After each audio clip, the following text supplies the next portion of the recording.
The story that we today refer to as the adulterous woman floats in antiquity. Sometimes it shows up in the Gospel of Luke. Sometimes we have copies of John in which it does not appear. And it took a couple of centuries for this text to become accepted as gospel truth, as canonical.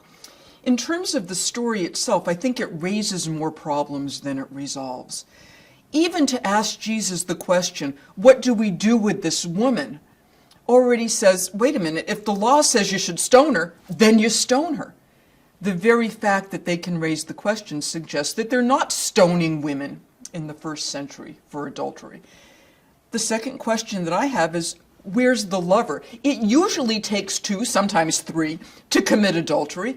She's there by herself, which means this is a setup situation. It looks very much actually like the book of Susanna, found in the Deuterocanonical writings, sometimes called the Old Testament Apocrypha.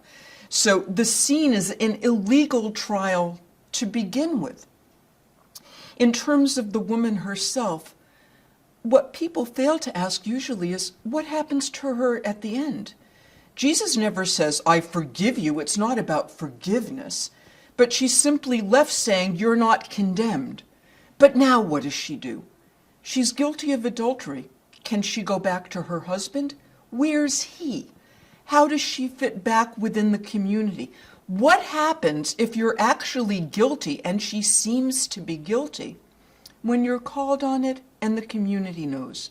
How are you reconciled to family? How are you reconciled to friends? How are you reconciled to God? And the text never tells us. In a sense, that might be the genius of the text. It says, here are the right questions to ask. There are no easy answers, but you must ask those questions.